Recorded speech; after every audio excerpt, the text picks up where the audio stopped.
Today we are looking at step 3 and 4 of the person-centered emergency preparedness.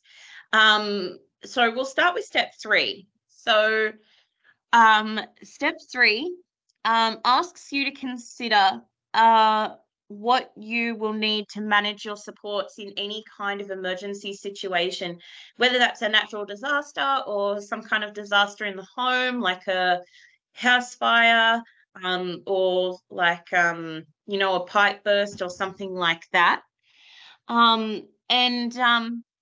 Basically some things that you should that you could think about when you are thinking about this is the support needs that you identified in step 1 when we were looking at the capability wheel, where we were figuring out, okay, I'm capable of this, this, this, and this, and these are my priority areas where I need support.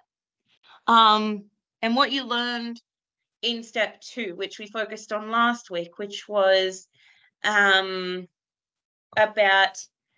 our disaster risks in our local areas, what emergency services are available to us and what each emergency service does, and where we can get information about any risks in our area at any given time. It's important that that we remember that these P-CEP plans are an ongoing process. So as things change, we should be looking at these plans as well, and thinking about, does anything need to change in this plan based on the new circumstances. So we have a couple of questions for you guys. So how do you think planning could look for you, I guess? And we acknowledge that planning is going to look different for everybody, but what do you think that planning process would look like for you? And there are no wrong answers, so feel really free to share what you are thinking. Andrew? Yeah, thanks, Leila and team. I'd probably, using some of the templates that we've been given already, like, with key contacts, names and numbers, what sort of medications or things to have ready or prepared, people either in our family or our community that we could speak to first. So as much as possible, we sort of have advance notice to let people know that, certain things are, potentially going to happen if we know there's a future event, like some sort of plans, maybe work in the area for, maybe flood mitigation or whatever. But if it's an absolute emergency, then having things like, your emergency kit to hand somewhere, having the information like, like our passport or all of our other things that we need to be able to grab quickly, have that somewhere accessible. Maybe it's, wherever each of us will have a different spot for that, but somewhere easy to get to, so that if there is an event where we have to respond quickly, we don't have to gather that information. Maybe information on our fridge using those templates that's been populated. Again, just referring back to what steps we've been given previously and just consolidate that, and maybe even having like a chat with one of our friends or support workers or family to see if we've missed any gaps. Like, we share the plan with them and say, hey, do you see anything that we've missed that, you would also recommend? Absolutely. Yeah, 100%. Sean and Maria? Yeah. And to add to that, I think just also sheltering in place, having that plan if we're at home. I think it feels easier because we've kind of all experienced it going through COVID. But if we have to be at home and there's no power, do we have a plan for that? Or if there's no water, if the water's cut off, or do we have enough supplies and enough medication? It's still planning to be able to stay in place for an extended period of time without being able to get out. Yeah, 100%. And Michael? Can you hear me? Yeah. Yeah, so like the planning for me would reflect kind of back to the evacuation checklist. So just to make sure, like, I've information to other people to like where I'm going, who I'm with, and what I've got. I guess the evacuation checklist could be right next to your bag with you as well. Yeah, so just pretty much that. Just have your evacuation checklist ready and your information, and then just talking to the people around you, SCS, police, whatever you may be. Yeah, and I think if I can just add one thing, Michael, I believe it's always important having kind of like plan A and plan B.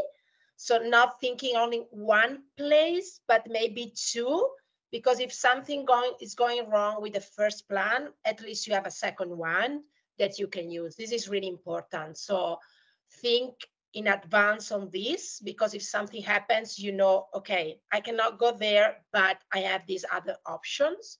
It's true that normally community centers as like community points of meeting are good, but are not always accessible, to be really honest. So for this reason, I think having a sort of plan B could be really helpful. Good. Thanks. And I guess this goes into the next question on this page of how could we make planning more flexible to suit most or all emergency situations? So I guess Lial already hit the nail on the head by saying, you know, oh, it might be good to have two plans.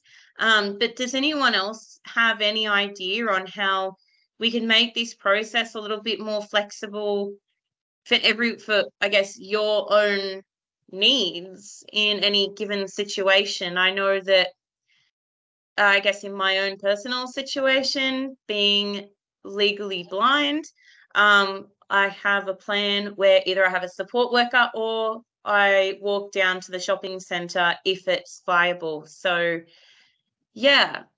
Andrew.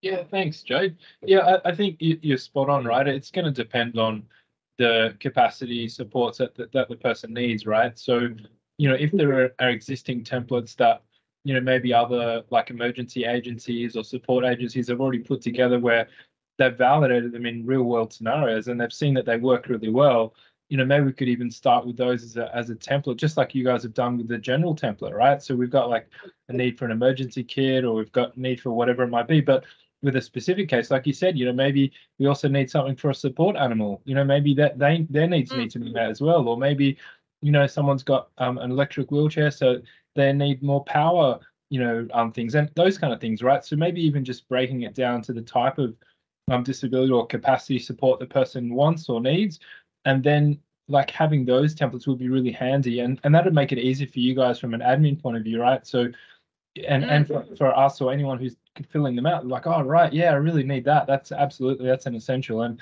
so that you don't even you don't miss it when the time comes, and B, it just makes it a lot easier to like reduce the cognitive load, I think as well. Yeah. So what you've just described there, Andrew, is actually step one of P-CEP, of going through the capability wheel of looking at where am I independent and where will I need support. So when I'm looking at the capability wheel and I see assistance animals / pets, I have a guide dog. So not only am I preparing for me, I'm also preparing for my guide dog. But I also don't have access to transportation. So what happens in that case? So, you know, these are all things that we think about before we even start planning, which is, I guess, amazing about P-CEP is it's flexible from the very beginning and allows you to tailor your plan from the very beginning to your own needs as well. And if I can add also another thing, Jade, I believe that the peculiarity of P-CEP is that it's really an emergency plan that you build based on your capabilities. So I had a question some time ago regarding why we don't have a mapping of where are people with disability located geographical areas, right? Because in my mind was, oh, it's easier for the emergency service providers to know during an emergency. I know that this person it's supposed to be there, that other person is supposed to be in another place. So in my mind, it was like easier having this map already available, kind of an interactive map. And for me, it was like, okay, it's easier for the emergency service to work in a more efficient way. But from the other side, what they told me is that realized that having a map was not kind of stimulating people to be more independent. So if I'm able to do something and I will prepare on time, I can do something by myself or supported by my support carers, family members. And in this way, based on my capabilities, I can also help the emergency service providers. So this idea of having a ready-to-use map was not working because it was creating exactly the opposite of what I had in my mind. So for this reason, I believe that the P-CEP is really a different approach. It's a different way to think what I can do and what I can do daily, but also during an emergency. Yeah, 100%. Andrew, Sorry, did you have anything else to add there? Yeah, my apologies. I misread the request there, team, about yeah. So yeah, apologies. But yeah, all good. No, that's okay. No, yeah, it was great. Yeah, thank you. So Yeah. So when we are looking at planning for an emergency or just preparing for any kind of emergency, we need to ask ourselves two questions. I guess like play out two scenarios in our head of what's going to happen if I stay and what happens if I go. So when we're considering staying, we're thinking, what if I had to shelter for 7 days or longer? For example, if there was a big storm or a bushfire or something else, floods, what would happen if I had to stay in shelter? What if it was too late to leave, or what if I chose to stay in shelter? And then the next question is, what happens if I go? Is there a safe place that I can go? Is there an accessible place that I can go to? What do I need in my evacuation kit? What assistive technology do I need to bring with me? If I'm bringing my pet or my service animal with me, what do I need to pack for them? And it seems really, really daunting, which is why we encourage people to take baby steps when they're planning, because I know for me, when I was going through all of this myself, I was feeling really overwhelmed because I was just like, nah, I'm always going to go. And then I started thinking to myself, well, what happens if I can't? So it's a bit like a puzzle when we look at step 3. So how can we make this emergency plan work? So first of all, there's being aware. So being aware is being aware of your surroundings, being aware of if there's an emergency in your area, making sure that you're up to date with those emergencies. So either having the ABC radio on or, I know that during the bushfires a few years ago, we had the police scanner on so that we could actually hear the fireys basically talking about where they were going and what the fire was doing. Checking the incidents near me app, those sorts of things. And also being aware of your own capabilities and any organisations that are available at the time, whether that's the Red Cross, whether that's, your neighbours, whether it's a support worker that's coming to assist you. The next, I guess, piece of this puzzle is to be organised. So having all of your emergency details together. I know just personally for me, I keep all of my identification in my wallet or my phone case, sorry, because my phone goes with me everywhere. And for my guide dog, all her emergency information is tucked away in a nice little folder that's easily accessible. Making sure that you know all those things like your Medicare number, your customer reference number for Centrelink, your NDIS number. You know, if you, I don't know, we don't do social security here, like the social security numbers and that kind of stuff, but just making sure that you know all your numbers and things like that, so that if you do need extra support from Centrelink or the NDIS or Medicare during a disaster, you have all of that information on hand, and also having the information of your emergency contacts. So whether that's, you know, your neighbor, whether that's your child, whether that's a parent, their sibling, a support worker, a doctor, anybody that provides support for you, just having that on hand is also really helpful. Especially when it comes to medical professionals, if you need, you know, renewed prescriptions or anything like that in the time that you're evacuating.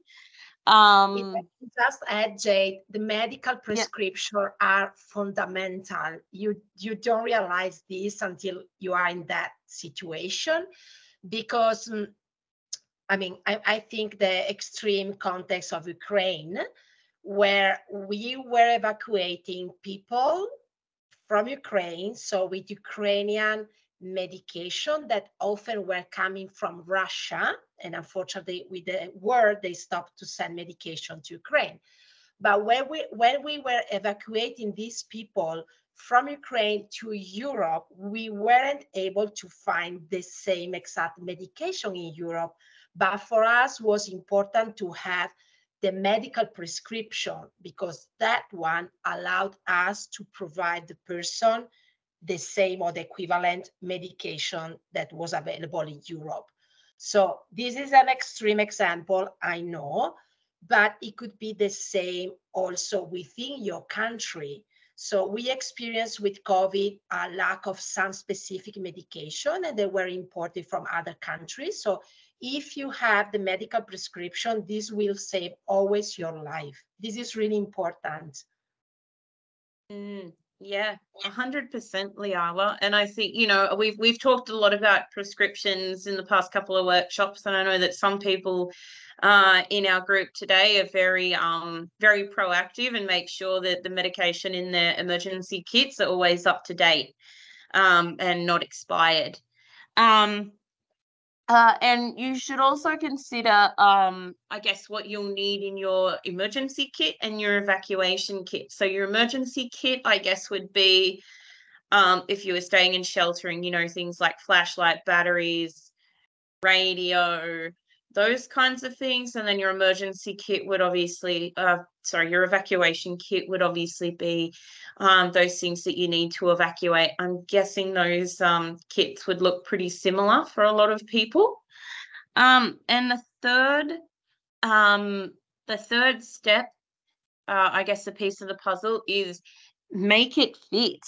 So I guess how we do this is that we review the capabilities that you identified in the first step using the capability wheel, that you'll be able to, I guess, manage your needs in an emergency, or what supports your need to manage your needs in an emergency situation.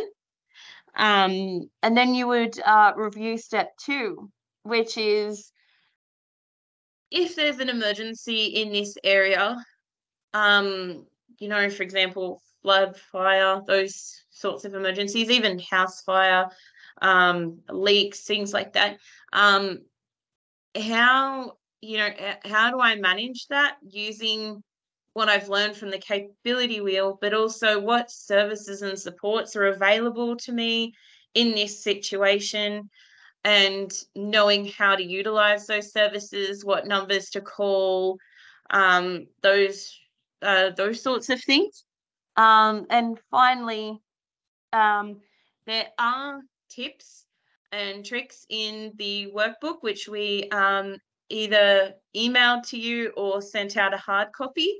And you guys can just write all over it, put notes all over it, whatever you need to do to basically build your plan.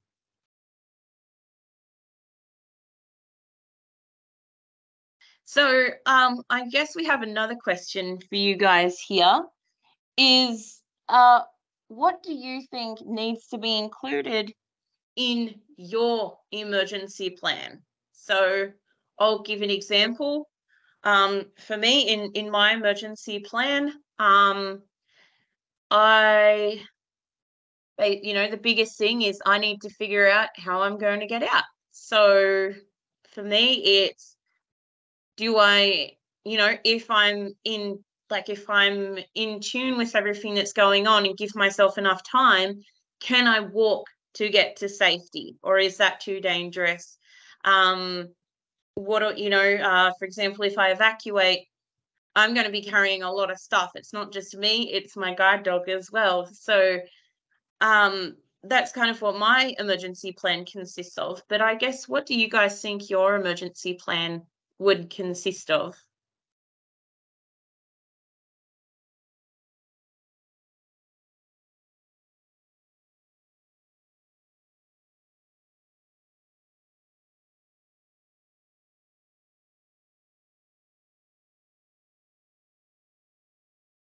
Andrew, you didn't put your hand down. Did you have something to add?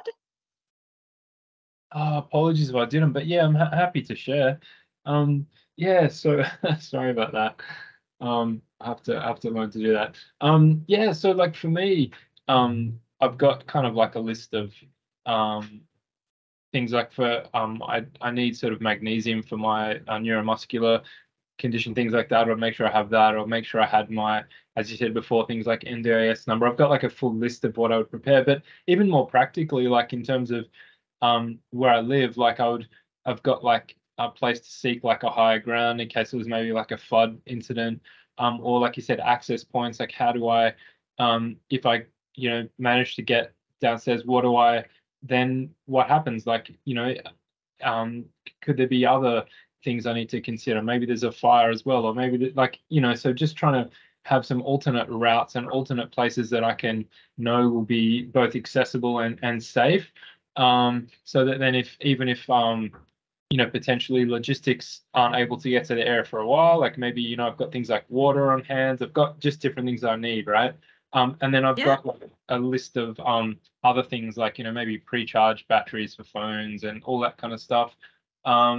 And then if like I'm somewhere else, I would generally make sure I've got backup plans for like road access, or I've told people where I've gone. And so again, like if there's any need for emergency services to assist, then there's I've got both communication and I've also got like a pre-plan. But yeah, basically just for me at the moment, I'm just still going through all the information you guys have sent. I'm just prepping an actual both accessible places that I can get to that are safe, or if I'm staying here, I've got enough supplies, water, etc. And then I've got everything else ready that I need. Yeah, 100%. I'm glad to see you getting organized. For example, if we consider flooding, water is one of the big problems, because it's related with the quality of the water after the flooding. Also, like the drinkable water could be somehow contaminated, and we can have a spread of waterborne diseases. So it's always important to keep in mind this importance of having drinkable water at home. Sometimes it's not enough only to boiling water. So keep in mind always at least 1 week when you consider water, to be independent for at least 1 week.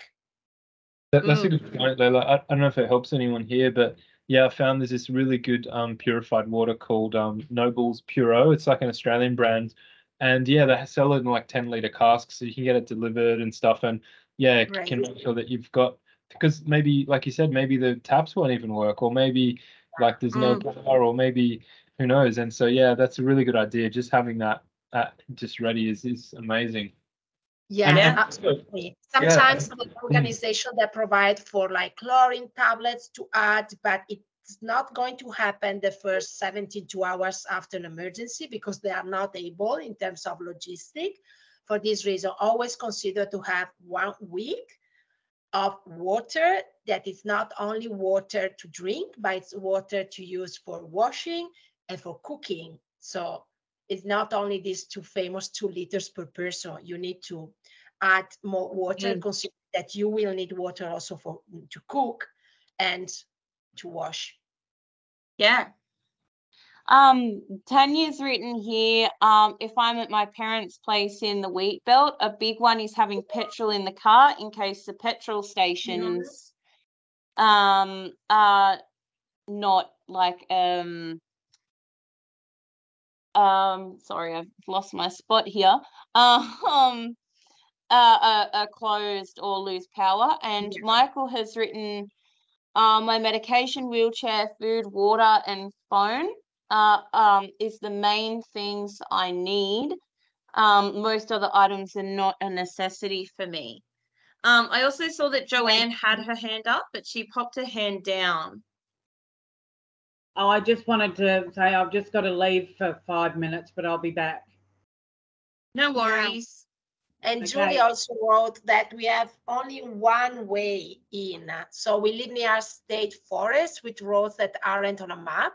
So we have found which of those roads can use. Yeah, this is a good point to get to a major highway if we cannot use our normal, let's say, routes. Yeah. Michael, regarding the wheelchair, let's talk about it. Which wheelchair are you meaning?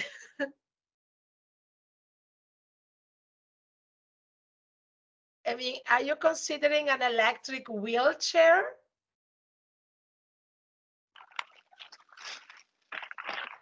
Michael, can you hear me? I saw you wrote my wheelchair. Sorry. Yeah, no, I wrote some other stuff underneath there. Probably wrote my wheelchair previously, maybe, but I wrote my medication and the wheelchair and the food and the water. Yeah.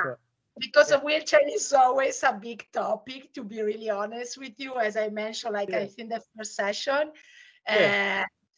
Like in terms of, for example, when you move to an evacuation centers, it's always a big mess. So try always to think like practical wheelchairs, and because if you're planning, for example, an electrical wheelchair, you need for sure to think about how you can provide electricity for it. Yeah, I totally understand that. So my wheelchair is just a manual operated one, and it's pretty small. It goes with me everywhere, like the phone. Anyway, so it's And I've just touched note on your personal information. I think Jade might have said it that to keep with your phone as well, or your emergency contacts and all that sort of stuff will be handy, and your important numbers.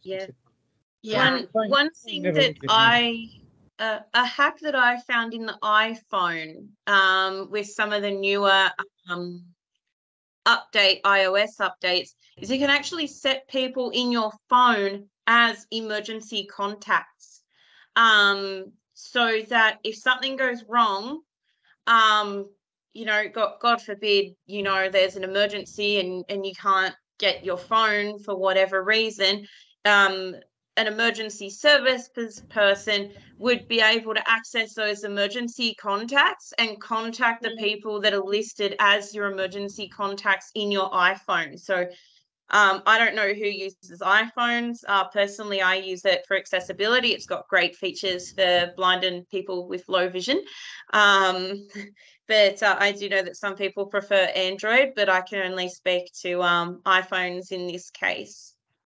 Yeah, I've got the same thing on mine, Jade. I've got all my emergency contacts in my iPhone. I just find that's a sort of peace of mind. So for whatever reason, if someone needed to pick up my phone and I was incapacitated, they could at least see all of the emergency contacts in the phone. Yeah.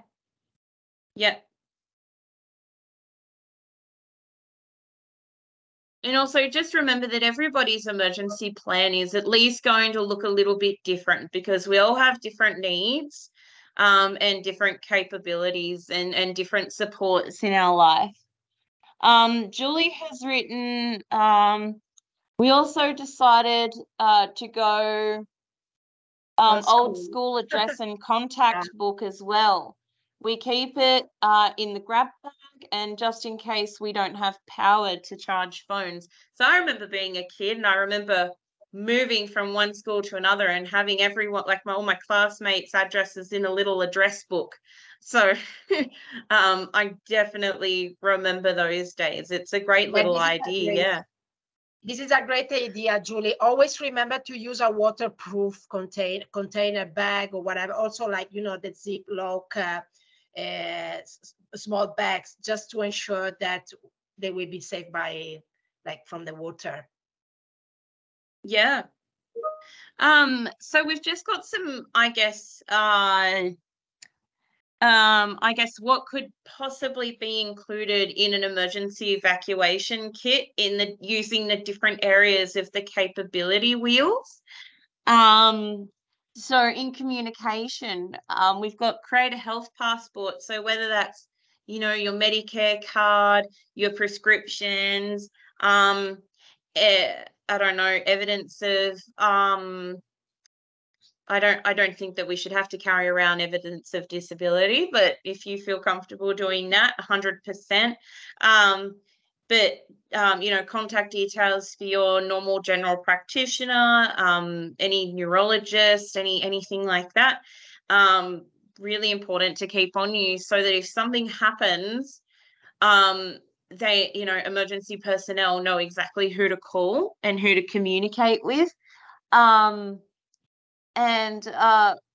And make sure that any assistive devices are prepared. So, for example, for me, I use my mobile phone for magnification. So I would need to make sure that my mobile phone was charged, or that I had a portable charger ready to go for that one. With personal support, so include your emergency plan, a list of services that you use. So whether that's you know, your physio, your OT, your support work provider, and their numbers, and make notes about the help that you need. Again, this is for people of all abilities. So you may be able to communicate what you need, but there are some people who are non-verbal that may need that, you know, written confirmation of what their needs are, so that they can just hand that straight to an emergency personnel worker. Ask your service provider about the plans they have in place for continuity of service. So some places will have strategies in place to make sure that you continue receiving services, whether you're evacuated or not.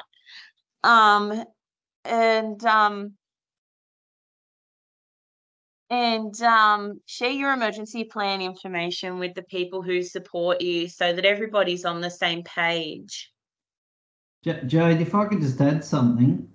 Yeah, when go for it. When it comes to personal supports, and you know, for those that rely on service providers and support workers, a lot of people have their own care plans written out. So often you'll share them with your service providers. So, you know, if for whatever reason that's going to change, you know, it's always a good idea to have your personal care plan available, and so that you can potentially provide it or share it with others, that if for some reason you have to have a contingency plan, and it may be others that are supporting you that wouldn't normally do it, or if you've got to get in another service provider because you were evacuated and you're in a different area and so on. So just a thought.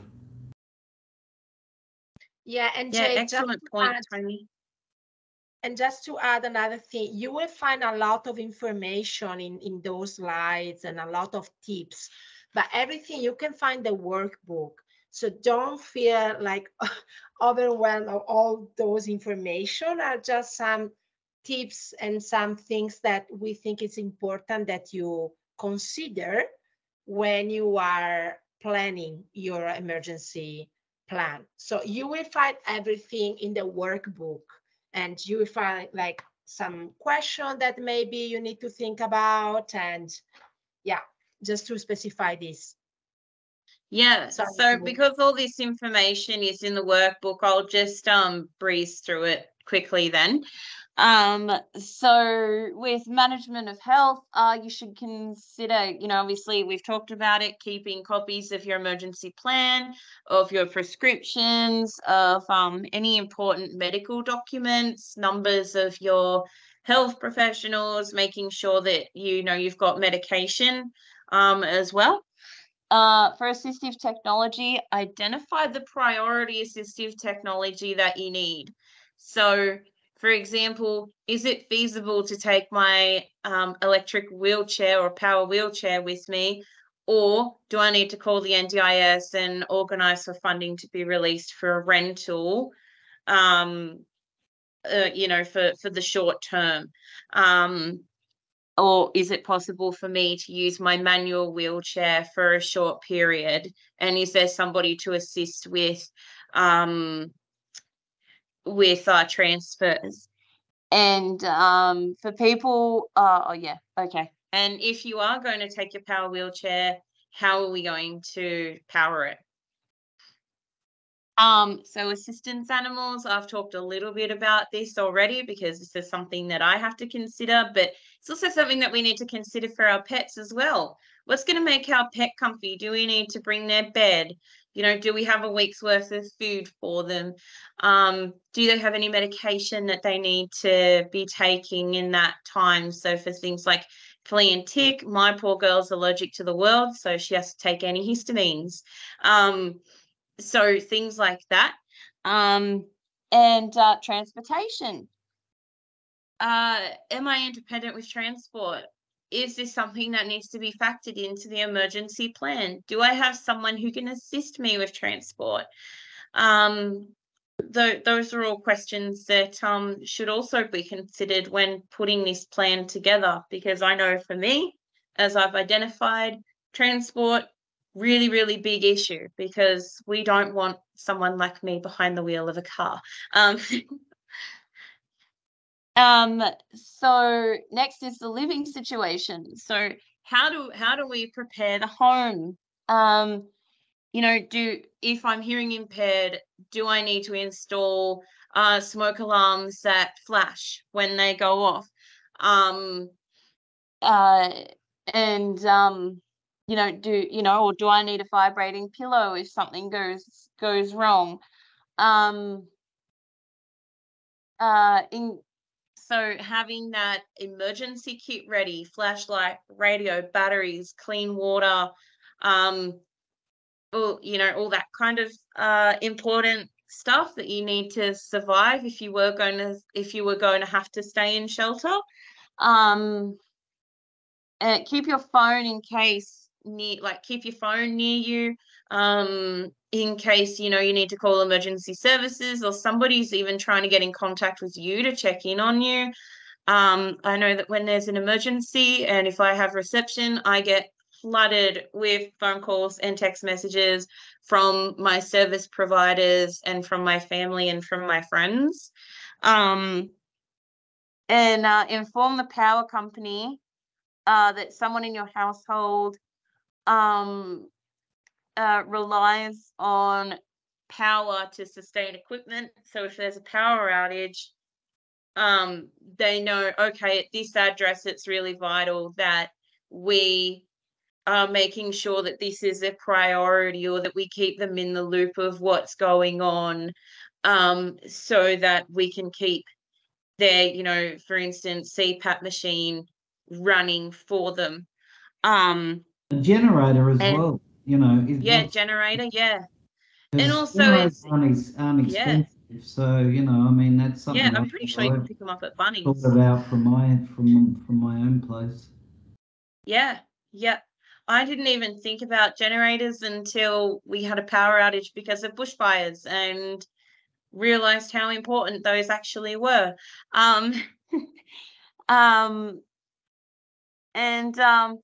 Talk with your local council and emergency services about any programs or volunteers who can assist with any cleanup. So, for example, when you're preparing your home, I think it's either the RFS or Fire and Rescue actually offer a service to people of older age and people with disability, and they will actually come out and they will check your home. They will clean out your gutters for you and just make sure that there's no kind of like leaf litter around your home. If anyone's interested in that particular service, I believe you get like one free service every year in New South Wales, and I'm happy to share those details with you, because I think a lot of people don't actually know that that is a free service that is actually offered by the emergency services for people with limited ability. And finally, that social connection. So making sure that if you actually have reception, let someone know what you're doing, whether you're staying, whether you're leaving, and where you're going to be, and just keep them in the loop that you're okay, basically. Because I know from experience, when you lose reception, when it comes back, you've got a flood of messages of people thinking that, you know, everything's gone completely wrong because they only see what's on the news.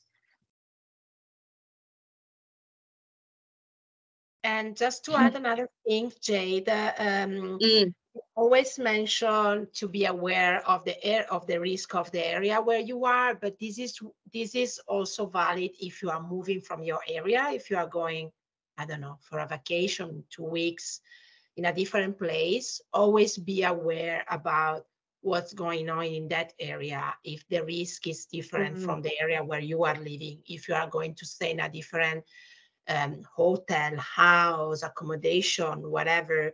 Try to be always aware about what are the emergency exits, and if they have an emergency plan in case of evacuation. So are small details that maybe we are not used to think about, but it's really important to be aware. Yeah, I can actually provide an example of this one. It's not necessarily disability specific, but it did affect everyone involved. So I was visiting my family down the coast a few years ago, and my parents actually said to me, "Are you sure you want to come down for Christmas? There's bushfires everywhere." And I said, "Look, I'm happy to come down. I know the risk." And so I did. I took that risk. But there were people coming down from Sydney and further up north who had only heard about the big Green Valley fires. They hadn't heard about the Currawong fire. They didn't know that this little town that they were coming for a holiday at was actually being impacted by fire, or was at risk of being impacted by fire. The unfortunate situation is that in this little town, there's only one road in, and it's the same road to get out. So when the fire flared up, we had lots of people that weren't locals actually trying to get out and taking resources. The emergency hub was overcrowded. It was not prepared for what was happening because, unfortunately, no one was informed when all they had to do was hop on the Fires Near Me app and have a look and go, "Oh, you know what? I think I might give this holiday a miss and see about getting a refund," or something along those lines. So, you know, it 100% is something that everybody needs to think about when we go on vacation, not just people with disabilities, but it does impact us, I suppose, a lot more than it would the general population. Totally agree, Jade. So if there are no question or comments, we have two options: doing a break now or going straight to Lisa's story. Lisa's story will help us to build two kits, one evacuation kit and one emergency kit. So we thought initially to split you into groups, but we changed our mind and we decided to discuss all together and brainstorm together on how to build these two different kids. One thinking that she needs to shelter for a long time in her space, in her home. The other one, she needs to evacuate. So if you want to do the break now, we can do it now, 10 minutes. Otherwise, we'll go through Lisa's stories, but after we will continue with the discussion regarding how to build the evacuation and emergency kit for her. So give me your feedback. I start to see someone wants to, Michael wants to keep going. Other opinions regarding this? Otherwise, we go through Lisa's story. I'm happy to keep going. Great. Perfect. So Yeah, let's keep keep going. going. Yep. And maybe we will have a short break after finishing this. Yeah, I believe there's a break after this this activity, Perfect. Liala. Yeah. So we have this this story. I will read it, and after we will discuss all together. So I'm sorry that it's written a really small way, but it's a kind of like a long story. So we need to fit in these 3 slides. So Lisa is a 40-year-old woman who lives in Kempsey, New South Wales. She has completed step 1 and 2 of P-CEP with the support of a facilitator. Key findings from these steps are presented below. So step 1 of the P-CEP. Lisa found it helpful and enjoyable to engage in a conversation using the capability wheel and felt like she connected with all 8 elements to varying degrees. She shared the following information. Regarding the management of health, Lisa lost her leg a few years ago following an illness. She takes several regular prescription medication to manage pain and support her mental health. Living situation.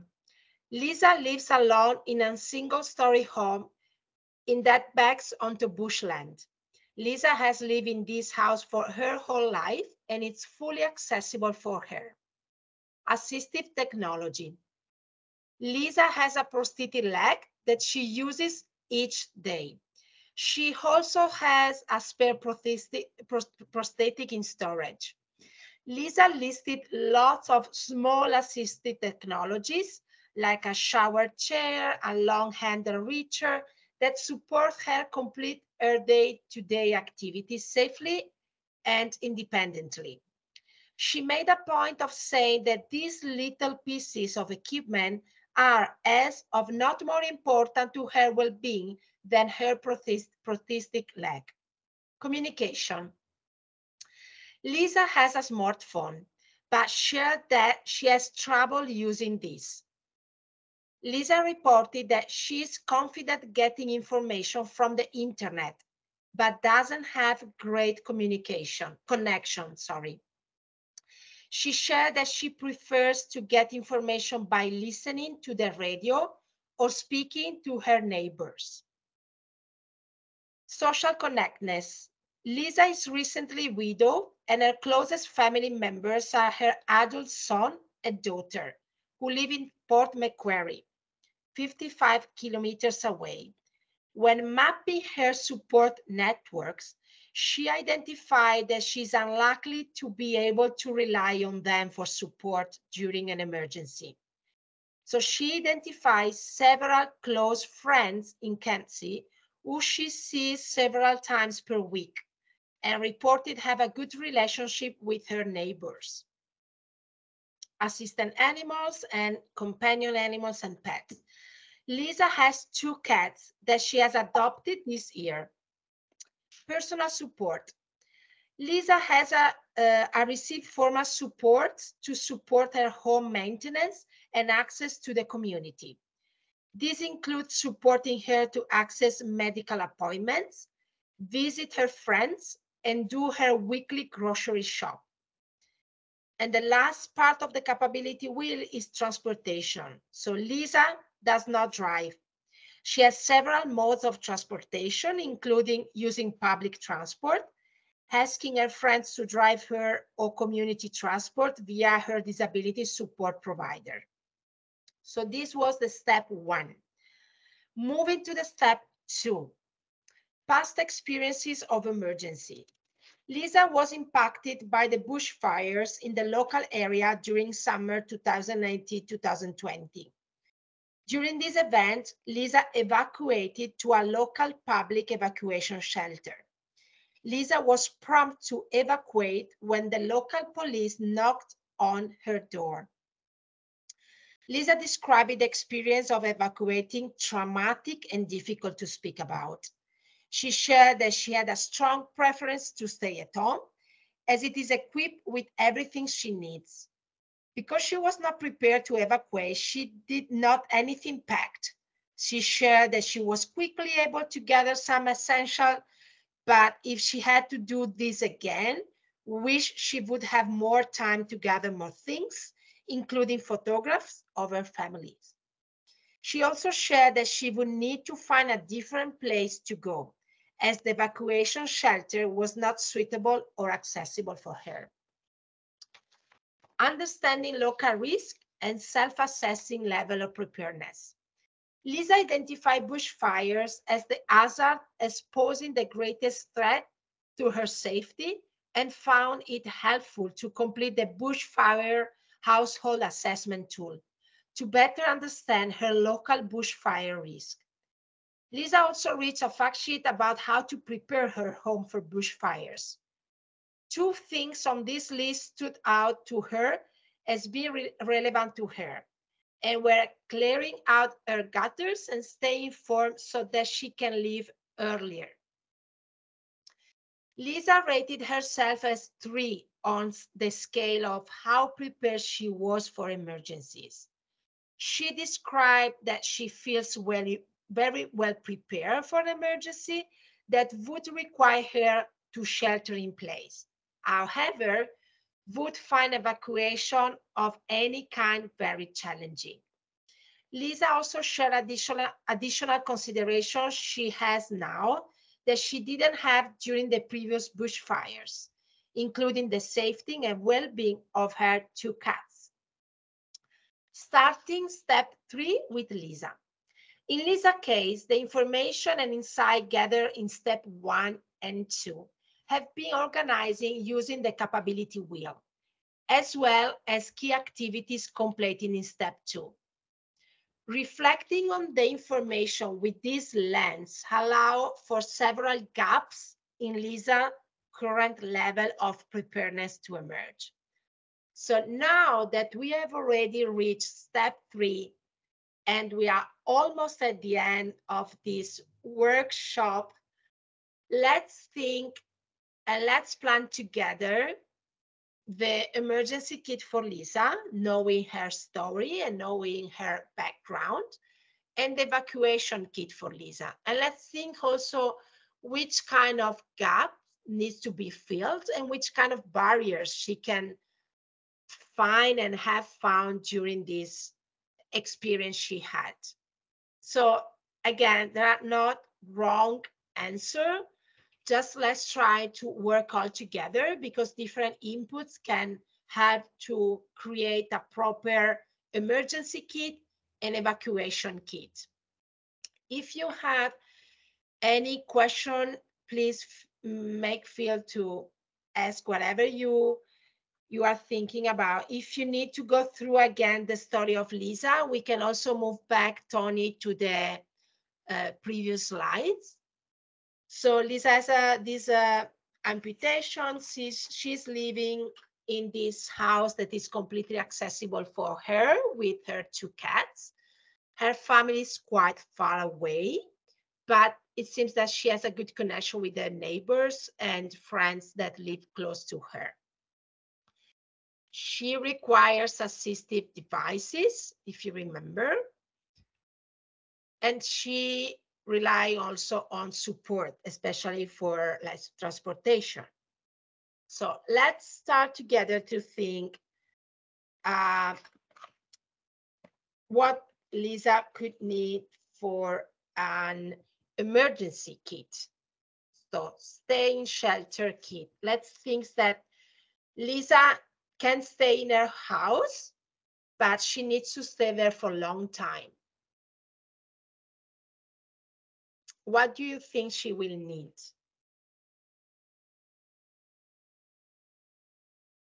You can speak, you can write. Sean, go ahead. Sean, the obvious things are food and water. Yes. And cat food as well. Yeah. Somebody just wrote that. Great. Regarding food, like always keep in mind to have food that in somehow is easy to cook, is not perishable really soon. So normally what is suggested to have like cans. So I don't know, tunes or like beans, a mix of. I thought of canned. I thought of tin spaghetti. Yeah. the SPC's Don't tin say this one spaghetti. to an Italian, eh? Jade. Don't say this to an Italian person. Spaghetti in a can could be like I could have like a heart attack, honestly. Yeah. So food and water, great. Medication, good. And I would suggest also, Michael, the prescription of medication, a copy of that one. Cat food. What Good about? job, we have to think also to the cats, right? And if she has 2 cats, I think she will need quite a good quantity of food. So water. Yeah. Oh, here we go. Concerning food in cans, make sure they have the ring pull top. If you don't have a can opener, 100%. Yeah. Because I even struggle opening those cans. Ugh, very frustrating. Even the ring pull ones, sometimes I'm like, you know what? I'm just gonna cheat and use the can opener. What about something like a first aid kit, like band-aids, bandages? I'm trying to think. What's that? Stuff, betadine, like disinfectant kind of stuff, maybe. Yeah. For sure. If you go through the material we provided you in the first email, you have a kind of like a basic essential stuff. Tony, go ahead.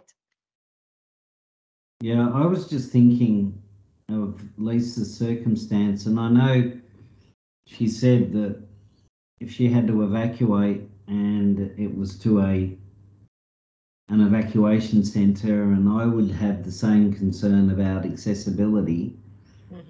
And so I think if there was a bushfire that I knew was actually either coming my way, or if I had some time to think about, if I didn't have the option to shelter in place, I would be thinking about, well, what alternative evacuation could I make that is more accessible for my needs? So it would be thinking about another home I could visit, or somewhere like a hotel that I could think about staying in that was out of the harm's way, but at least I knew it was accessible. Of course, that would then mean I'd have to move some of my stuff to that place, but that would give me greater comfort than the thought of going to an evacuation centre where I know that is not likely going to be suitable for my needs. Yeah. Oh, definitely. And another question is if Lisa knows that there's a fire coming and she's not feeling safe, is there enough time for her to make contact with her children so that she can go and stay with them in Port Macquarie even? Because then she's well away from the carnage then. But I don't know, that's just me. We've got more here, more in the chat. Somebody suggested a small camp stove, 100%. Yeah, the charger, the power bank for the mobile or for like tablet or whatever. Julie, Julie, this is really good. Good point. Good work. Yeah. Yes. So, Julie, we have contacted local hotels and motels in our closest town to list which ones are accessible. This is a great idea. because it's not so easy. I mean, I know your country, your country compared with other countries is really accessible, but even here there are some buildings that are still not accessible. So it will be really helpful to have already a clear idea where I could go if that infrastructure is already accessible. So this is a really good point, Julie.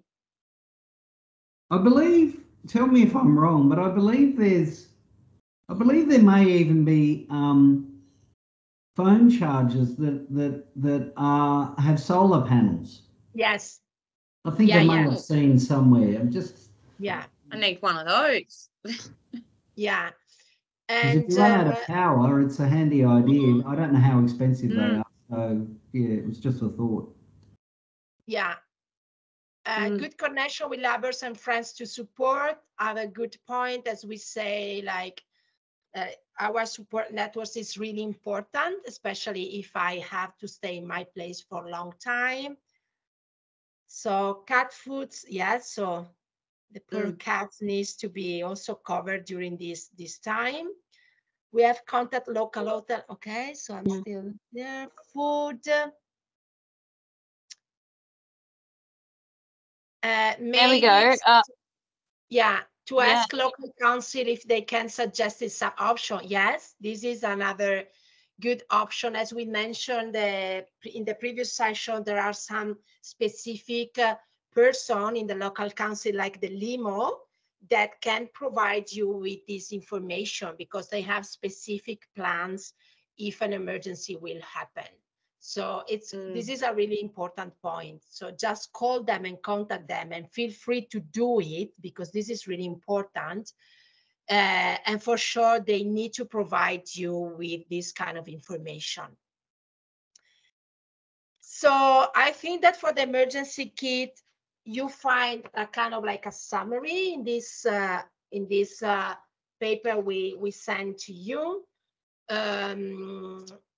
Yeah, so I think we should be fine, and we help Lisa to create a good emergency kit.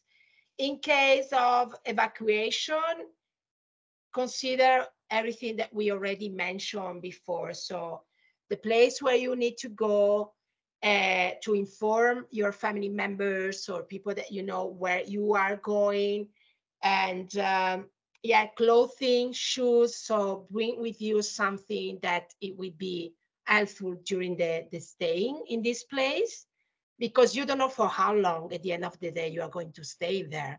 So this is really important to know, and also for Lisa will be really important to know. So for example, in terms of Lisa, she mentioned the prosthetic leg, absolutely fundamental, but she mentioned also some small assistive devices. It always depends where you are going to stay. Normally, if the place is already accessible, you should not need them, but you cannot give for granted. So, you know, think always something that is easy to move. So you cannot bring main stuff, but something that is really helpful for you. So yes. Tanya has said a cat crate in case of evacuation. Yes, exactly. Good luck getting the cat in the crate. Yeah. So for example, when I was working in Poland, the first month of the war in Ukraine, so the majority of the refugees were coming in Poland. So we have those, they are called RAC, Refugee Accommodation Centers. And they had so many pets with them that we had to create a kind of like dedicated areas for those animals within the refugee centers, because and it was quite tricky sometimes because cats were with dogs, and sometimes the relation among all those animals were not really good. But obviously people, when decide to flee or to evacuate, they bring with them their animals. So always, if you can bring a carrier or at least a leash, it's fundamental when you have to evacuate. This is like really important. And the documents also of the animals, if you have like an immunization record, this is another important thing, especially if you are going to community evacuation centers, because maybe you need to share the space with others that have also animals. So it's really important. They will ask you if your animals are vaccinating and if they are covered.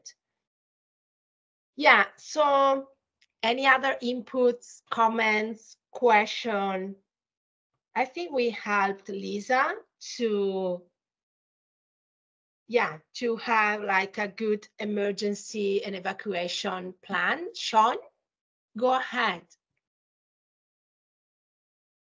It was just one thing that stood out in Lisa's story is the trauma that she felt when she had to leave because she wasn't prepared. So it just shows the value of being prepared and thinking about it and knowing what you're going to do, because that's going to keep you calm and help you to think more clearly. Yeah. Yeah, if I can add just one comment regarding this, in the last years, the support, like the mental health support, has increased a lot during emergency and after emergency for the communities that are affected. So normally, especially in the community evacuation centers, you will find mental health support. Normally, for example, Red Cross has a specific department that is working on this, and volunteers and professionals that provide you with this kind of support, because it's already shown with different studies and research how is important, especially to prevent other kind of pathologies later, like PSD and whatever, to have like an immediate intervention and support on the mental health part. So let's say that nowadays we did really a good improvement in this part, but I believe it's also something still so personal as we live and experience the trauma, and that it's always important, to consider also this part.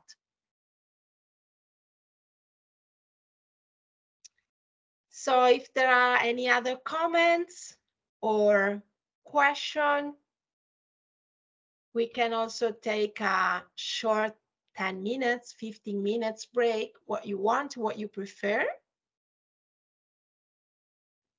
Anyway, you have all these kind of like guidelines, a guide also for you when you are thinking and started to work on your emergency kit and evacuation kit. Those are really basic items that normally you should have in your kit. But again, the P-CEP helps you to add your personal needs. So my plan will not be your plan. So use these as like basic items, but add also what you need and what you want to have.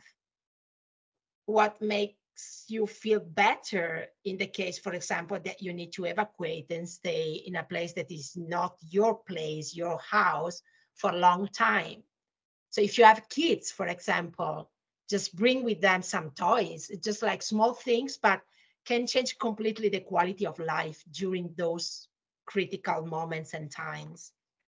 I was just doing some research while we were waiting, and I came across in Queensland, because there's a lot of talk going on for New South Wales, so I thought I'd do some Queensland research. Good job, thank you, Julie. And if you're deaf, which I am, I'm 100% in my left and about 70 in my right, there is a subsidy with the Queensland government. And if you're deaf or hard of hearing, a resident of Queensland, and you haven't received a smoke alarm under the smoke alarm subsidy scheme, there's special smoke alarms which cost more than $700. And if you're a concession card holder, you get them for $20. Wow, good information. I guess what I'm going to be ringing up tomorrow. Yes, absolutely. Yeah, that's awesome. Yeah, because there's a new law that I read coming out. It's either by 2025 or 2026 I don't know if it's Australia-wide, but it's definitely Queensland, that every bedroom and every room and hallway has to have its own fire switch thing, alarm. Yeah. Whereas So before it Wow. was just out in the hallway, but now every bedroom must have it, and it's law. Yeah, thank you for sharing. And you know, like this kind of workshop as also this goal to like connect people that they can share what they learn, what they discover. You know, it's a kind of like way of building also our knowledge. Well, I was trying to find this vibrating pillow fire alarm, and the only one I came across of that was $575, and I thought, oh, my support coordinator will probably go, but the one through the government, which is, you know, I'll try. I don't know that I'll look elsewhere for this vibrating alarm thing. Sure. Because I sleep on my right ear, which is the ear that I can hear out of, and my deaf ear is pointing upwards. So that's why I don't hear anything when I sleep. Yeah. So I just thought I'd let you know about that thing. It's called Deaf Connect Smoke Alarm Subsidy in Queensland. Great. Thank you. That's awesome. I'd never heard of it. I'm actually I've got family that live up in Queensland, so it's always interesting to hear about what's going on up there. Yeah, because I mean, as I said once before, I feel very safe here. I'm also very aware of my surroundings, no matter where I am, whether I'm out shopping, whether I'm at lunch, whether I'm sitting at home. My husband's he's retired safety manager, so he's always thinking of things. My daughter's 17 years in the Defence Force, so she's got to think safety. But I know that things can happen that's totally out of your control. Like, say I'm not allowed to drive. Say, for instance, Tony got knocked out by a falling tree and he was unconscious. Well, then that would be a totally different situation for me because he's not here to take control. So I really don't know what I would do. I'm getting goosebumps even thinking about that happening, but I really don't know what I would do in that situation because apart from my daughter who's away at the moment on now business, or I call it business of national importance. And if that happened now, I'm on my own, and and I've got no family. I've really got no friends. I've got acquaintances, but we've only lived here for 1 year.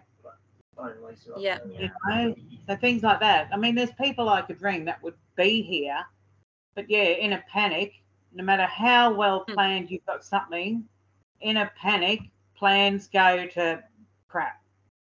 You know, like for instance, if you were in a bushfire, if that tree right outside your lounge room window was all of a sudden going to collapse on your lounge, no matter how well outlaid your plans were, you'd be going, oh my God, I'm going to die. You know what I mean? I mean, I was doing that when I saw smoke, let alone that happening. So no, I completely understand. And you know, like my whole thing was, if I go down there, mum and dad can drive, they've got an emergency plan in place, I'll be fine. But what I didn't realize was that their emergency plan hinged on me and my guide dog not being there. So me and Kira actually threw a spanner in the works of their evacuation plan. So it all had this like weird ripple on effect as well, which caused me more anxiety because I was like, oh my gosh, I've ruined their emergency evacuation plan. Because even when they first moved into that house, it backed onto bushland. And my first question driving down that road, because I knew it was one way in, one way out, what's your emergency plan? It wasn't even like, oh, this is a nice bushy area. It was my brain's going, nope, bushfire hazard. What's your plan? And and they're like, oh, you're such a worrywart. It'll be fine. And I'm like, you do know that this area is fire prone, don't you? So like, they were like, we just, we knew that you'd be home for Christmas, but we obviously didn't expect there to be a bushfire over the Christmas New Year period. So, Exactly. Best laid plans. You can't plan on that. No, you can't. And you know, my plan was, oh well, mum and dad will get me out. But the problem was that the road was blocked because they were terrified that, you know, the fire was going to come further down, or that it was going to knock trees over and block the road and people would get injured or killed. So they shut off the only road in or out. So it was this whole big, so my poorly thought out plan went to poo, and mum and dad's well thought out plan went to poo. You know, so it was a whole big thing, and it was scary. People who, and it happens whenever there's anything bad happening, the UR squad, you know, they go and have a look, and you think, if it doesn't concern you, stay away. But you get it all the time, people driving around looking at fallen trees, and you think, it's a fallen tree, you know, or a car accident. Go to the speedway if you want to see a car accident. You know? Yeah. It's it's not a great predicament to be in, and you know, I'm still working through my emotions around that. I'm very much a kind of person like, you know what, I want to live in a city where where I'm pretty protected from things like bushfires, and because I just, you know, but then you think, oh, well, if I live in an apartment building, house fires, or, you know, something like that. So you can never really escape it. And it's really important, for me at least, to be prepared and have some escape routes if I absolutely, you know, need it. Especially, you know, what's amazing is how amazing my guide dog is in an emergency. That whole time, you know, during the day, you'd hear sirens and she'd be all harnessed up and she would just be really chill. She'd just sit by my feet and wait for the command to get, you know, to get up and go, basically. I don't know if they train guide dogs to do that necessarily, but my guide dog was doing that, compared to my parents' pet dogs, who were panting and really, really stressed because the humans were really, really stressed. And it's amazing what happens in an emergency. I found that my guide dog was actually grounding me, going, no, I need to not panic, because if I panic, the dog's going to panic and then she's not going to work. So there's this whole big ripple on effect. And I think having this emergency plan for sure will not solve all the situation, and we agree on this, but it somehow can help you to be more rational in those situations that are extremely emotionally devastating often. So at least if I have a plan, I can act in a more rational way. I think this is the message of having also an emergency plan. Yeah. Sean and Maria have their hand up too, Liala. Sure. Oh, sorry, we just wanted to ask about the number for the RFS, but I just found it online. It's called the ADA program. Is that what Yep, that's the one that's it. It's a good little program. I'm excited. I was very excited when I located that little program. I was like, ooh. Great idea. Yeah, and I don't think that many people actually know about the ADA program. Yeah. So I guess moving on, we're looking at barriers and potential solutions to those barriers. So I guess now that we've looked at the barriers for Lisa in regards to, you know, anxiety about leaving and preferring to staying, having to bring little pieces of assistive technology as well as her prosthesis and her cats.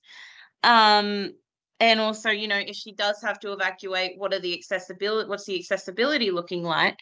I guess, can you identify any ways that we could potentially, or how Lisa could potentially overcome these barriers?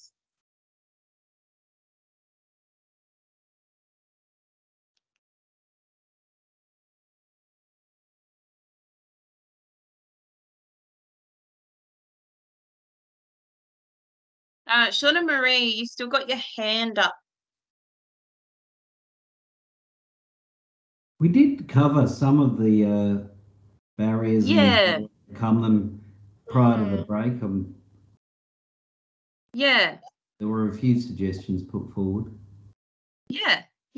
I really like the idea of maybe doing a bit of calling around beforehand and seeing where's accessible. That's a fantastic little idea.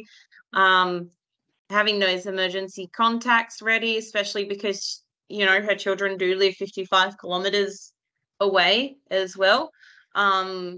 Inform your local council and authorities that you are in that case, and maybe you need this and that one. So sometimes I have the feeling that we are quite afraid of contacting like local authorities, but it's our right. And I was just talking last week with one of the manager of the firefighters group. I don't remember in which area is working, and is doing an interesting research on how to improve the emergency response for vulnerable group. And it was telling me this: sometimes we have the feeling that people don't want like to disturb us, kind of like informing us where they are and what their needs are. And I think we need really to change our mind on this part and be more active, because it's a sort of collaboration. If we are able to collaborate together, we are able to have a better response if an emergency will happen. So yes, I mean, I would go with this idea of contacting like local hotels and motels to see who can accommodate me in case I will need, contact the local authorities of the council or the area where I'm living and tell them, I'm here, I'm located here, those are my needs. I think, yeah, this could be part of my emergency plan. Or even, I was just thinking, doing a bit of a drive-by, a bit of a look at, you know, figuring out where your local emergency evacuation point is and figuring out if that is accessible prior as well. Where I was, the local RSL was the emergency access point, and that is an accessible venue. However, because of the sheer amount of tourists that had still come down regardless of the fires, they actually weren't accepting locals who hadn't been formally evacuated, meaning that there were some services that I needed from the emergency evacuation point that I couldn't get, because even though we'd lost power and everything like that, we still hadn't been formally evacuated by the RFS or the police. So I'm kind of in a different predicament where I actually needed to be at the emergency evacuation point because it was actually going to better meet my needs than it was staying at home, staying and sheltering. So that was an interesting little predicament that I was in. But yeah, I guess that's also a barrier, you know, especially when you're at a holiday destination.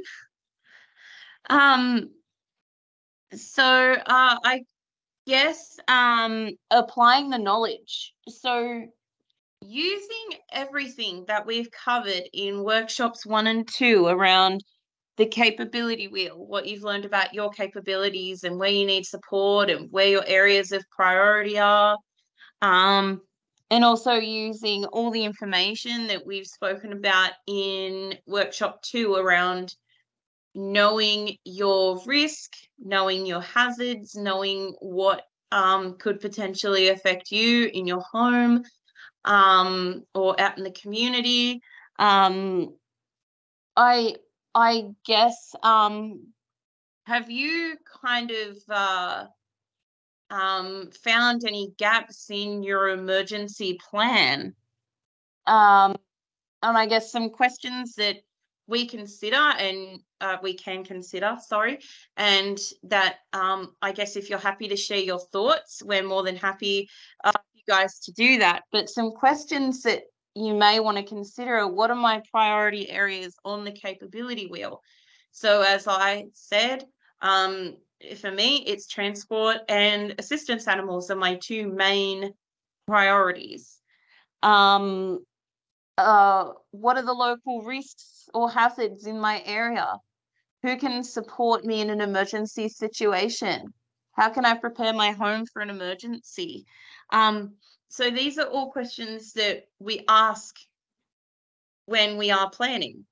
So I guess, has anyone kind of started this process and maybe recognize some areas that might need a bit of buffering, or you know, some gaps that might need some filling that you guys would feel comfortable sharing?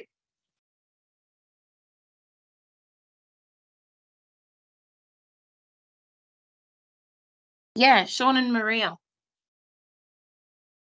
Our evacuation plan involves our vehicle, and we were thinking that if we didn't have the car for some reason, or we couldn't use the car, how would we get out? We could use emergency services or a taxi maybe, but emergency services would mean that Sean, if it was an ambulance, Sean couldn't use his chair. So yeah, that creates a whole, like, it just snowballs after that, because then wherever you end up, without a chair, without your, you know, so that's something that we need to think about more. Yeah, and I guess, you know, my first question would be, and this is coming from my experience, I don't know if you guys use the NDIS or my aged care or insurance or anything like that, but is a rental wheelchair an option in that scenario? When you said that before, that was like the light bulb went off, and I thought, oh yeah, of course, just fire. Yeah. Even though, like, a lot of people, especially in the motorised chairs, they're very specific. So I guess it would have to be short term. Yeah. Would a manual and chair, I guess, the manual chair be a more suitable option? I guess it depends on the individual, really, but I don't know about Sean's. We looked into that, and the OT said it needs to be customised so much that it's just I don't know. She didn't see it as a good option, as a viable option, but I can see why it would be. Yeah, fair enough. But maybe we have to revisit it. No, that's a good point. As you say, most chairs, power and manual, are customised to the individual, but And the spare one usually rots in the garage, or you know, it doesn't get used, and then it deteriorates. And I think that's maybe where she was thinking. You know, It might even be worth, I'm not sure where you guys are from, but maybe contacting some local assistive technology providers and asking, you know, these are Sean's requirements. If there was an emergency, would it be feasible to provide a chair that could meet these needs in the short term if we have to evacuate? So Julie wrote, I feel like I've got most things I can think of putting into place. What I haven't got my head around is the process of making the decision of whether to go or stay, and if go. At what point do I make that decision to go? Yeah, this is a good point. And this is something that everyone struggles with as well. This is why you hear about so many people leaving it to the last minute to evacuate. It's they often, fireys, if you're looking at fire and flood and stuff, they often say the earlier the better. If you know that things are going to get bad, make arrangements early. But also sometimes that's not feasible. Yeah, it depends a lot also of the kind of emergency, because flooding normally, or like tsunami, for example, not allow you to have a lot of time to plan and move. Could be a little bit different in terms of bushfires, for example. So if you see the data of injured and death are really different depending on the natural disaster of the emergency that you are considering. So, but for sure, it's a good point, Julie. You know, like, you can rely on the emergency service provider when they inform you, or it's like sometimes a gut feeling, right? Maybe it's the right time to move. For sure, it's always better earlier than later. And it's better to evacuate for nothing than find yourself stuck in a critical situation, for sure. But it depends a lot of the kind of an emergency where you are. So mainly suggestion plan ahead for emergency. Yes, this is, I think, plan ahead for emergency contact or organize things you need to take in a handy place, for sure. Yeah, this is one of the main point of our workshop. So plan ahead. Yeah. And, you know, that's so integral. I know for me, I always, you know, I'm just so used to planning ahead that I do it regardless of what's happening in my life. But with disasters, I'm particularly meticulous about it because, you know, if I leave it too late to leave, regardless of what the emergency is, there's absolutely no way that I'm going to be able to get out independently. So my whole stance on the situation is, even if I'm evacuating and nothing happens to my house, I'm safe at the end of the day. So that's kind of how I view things for myself. But everybody has a different plan and a different view. So we've come back to this fun question that we've asked at every workshop so far. So I guess compared to the first workshop and the conversations that we've had over the past few weeks, how prepared are you feeling? I guess on this scale of 1 to 5, 1 being, you know, I haven't thought about it, to 5, I am 100% prepared. And, you know, it's a sliding scale. It changes as we learn more information, and it can go up or down depending on what information, you know, we've learned and how we get thinking about this as well. And also if your condition is changing for some reason, right? So you need to review completely your plan, for example. So let's write in the chat numbers. So we are curious to see if after 3 weeks we receive really good inputs from you. So we are quite sure you are starting to think about this, but what is your perception? So let's write in the chat. 4. Yeah, 4. Tanya, 4. Awesome. Great.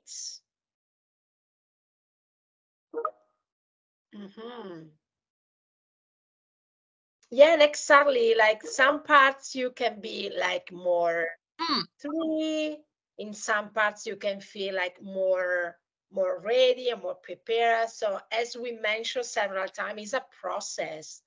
Maybe you will receive more information, you get more curious, and you are going to investigate to find more resources, and you feel more prepared.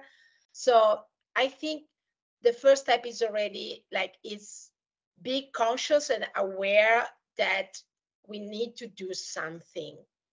And from that step, you can develop and build your emergency plan. Yeah. We've got a so Patrick says, I'm in one where have not thought about or have thought of, but this workshop as a wake-up call for me to start it, though I have been to keep very good record with my friends, neighbours and relatives for any support, since I stay alone and I use a wheelchair that needs support from others. So I will have to start it after the workshop, and thank you so much for the training. So Patrick, I would maybe even say that you might be sitting at a 2 now, because, you know, this training has supported you to at least start thinking about it. So yeah, 100%. Thank you for your feedback. We really appreciate it. And the idea of the P-CEP is not to give you a ready-to-use plan. This is not absolutely the goal of the person-centered emergency preparedness approach. Is to help you thinking about what are your capabilities and what are your needs, and the solution for all of these. So it's really important. For this reason, we're repeating, it's a process. It's not a document that we give to you and it's done. No, because you are the one that built your own personal emergency plan. So yeah. So Michael has said that he's prepared a list, but he hasn't started to prepare the bag yet. Take it one step at a time, Michael. Like, yeah. it's very daunting. It's all I've got my list, but I don't have my bag either. So it's, yeah. And Serena says, has been amazing. Appreciate the time and effort put into these sessions. Thank you, Serena. So thank you, everyone, for sharing where you guys think you're at. Definitely there's definitely a higher number of people sitting at 3 and 4, which is, you know, what we want to see. I think we were sitting at a lot of 2s and 3s last time. So, you know, we love seeing that everyone's starting to think about it. So we're up to step 4, which is the final step of P-CEP. And step 4 is really important because it's about communicating your plan with the people around you that need to know about the plan. So anyone can have an emergency plan in their head, but it's important to share that plan with your support network. And sometimes just writing it down and having it there isn't enough. Like, other people need to be involved in knowing what the contingencies in the plan are, especially if they're living with you or they're a neighbour that has offered to assist you when there's an emergency situation, so that they know what supports you need in that moment. It's important to communicate your emergency plan with family, friends, neighbours, service providers, health professionals, and anyone else important to you. This is important as you may have to make adjustments to your P-CEP plan. So as we've kind of reiterated throughout these workshops, P-CEP is an ongoing process. As things change, as life circumstances change, your plan should be revisited so that everything is taken into consideration to best meet your needs at that point in your life if there is an emergency.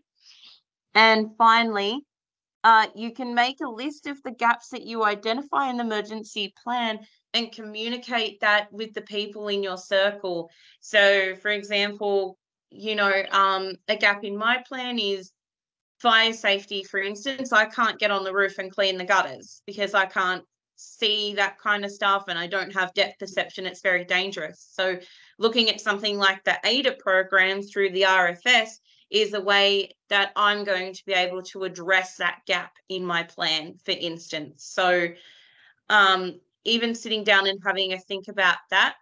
And we will actually be sending out an email tomorrow with some time slots, because if you guys feel like you need a bit of extra support or want to talk about your individual circumstances a little bit more and have us troubleshoot with you and have a chat, we will have some times available for next week to actually give you guys a call and sit down and actually have a chat with you about all of this as well.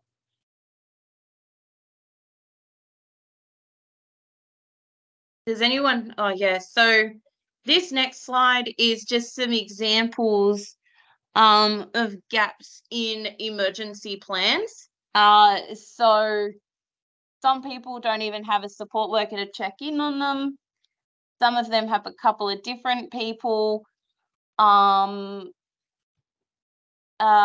might think, oh, you know, they've got supports they've been checked in on. So whose responsibility is it to actually check in? So maybe, you know, I'm more than happy if more than one person checks in on me. I think it's really important to stay connected with the community. So if, you know, even if it's you guys worrying about family or friends in an area that's been impacted by disaster, don't think, oh, someone else has checked on them. Just shoot them a message or give them a call and just check in. Because you know, even if you might not be able to do something, you might know someone who can, and vice versa. They may think, oh, you know, such and such is in this zone, I might just shoot them a message and check that they're okay. What do we do when support workers are affected by the disaster as well? So, for example, if your support worker lives around the corner from you and there's a bushfire barreling your way, it's probably pretty likely that they're going to be affected by that bushfire as well. So what's the contingency plan there if they can't get to you? There's still that big gap of people who aren't engaged in any services who are particularly vulnerable. Who does those checkups or check-ins when it's someone who's harder to reach?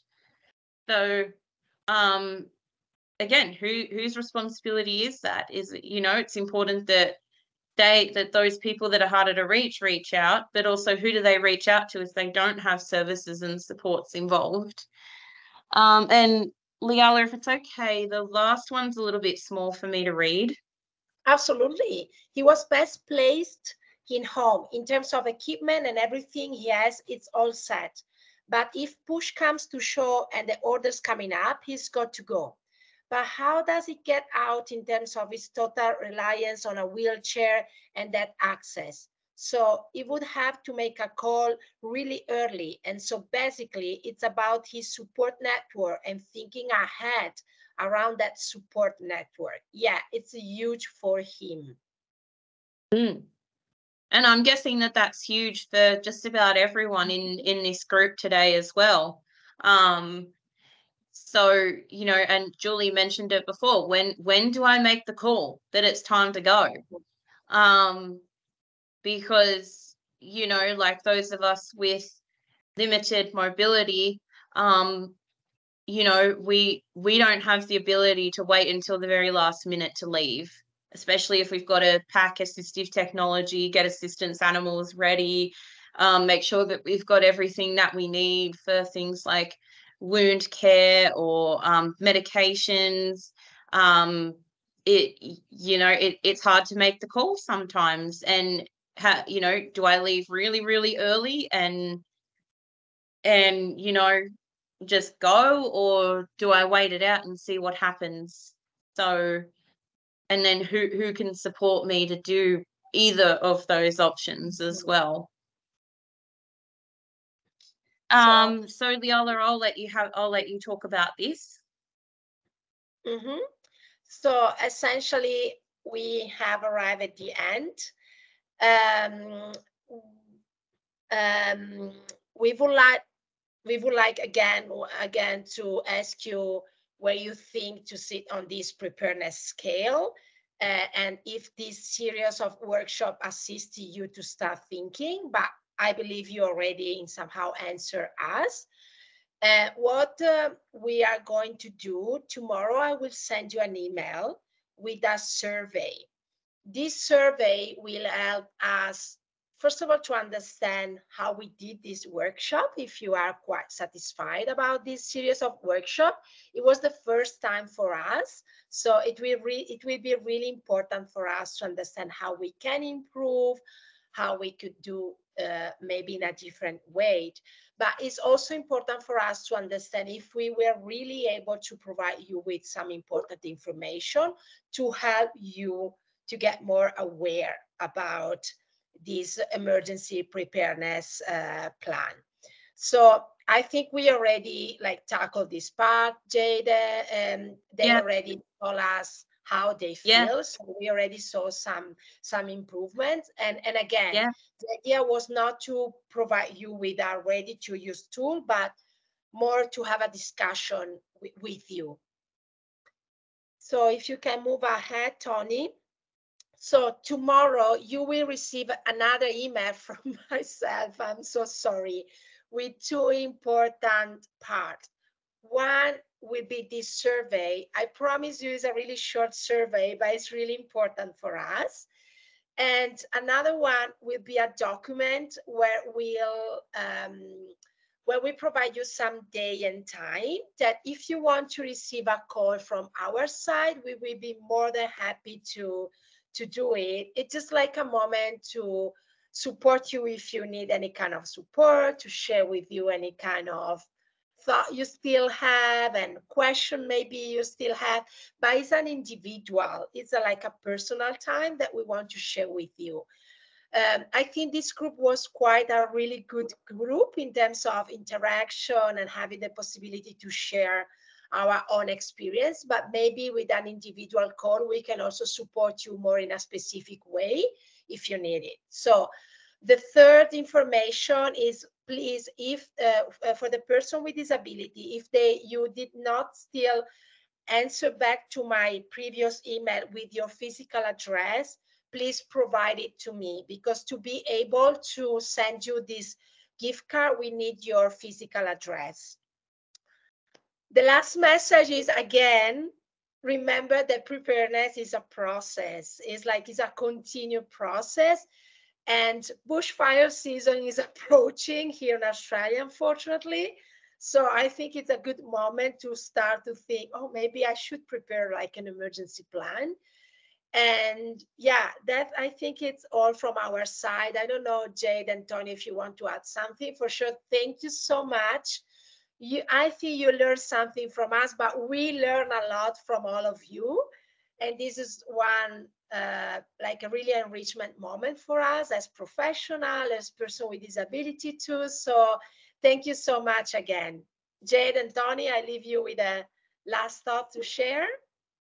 Yeah, I just want to say thanks to everyone for participating, and we will be holding these workshops again further down the track. So just bear that in mind if anyone you know is interested. And as Liala said, it was our first series of workshops, so we really appreciate your patience in going through the processes, and thanks again. If you want just to remember, there is this important web page that is WBRU collaborating for with the number inclusion.org. That is the web page on which you can find all the information regarding P-CEP, all the studies that support this tool, all the research they are doing in the University of Sydney. So you can find more information in that web page that I think is quite interesting.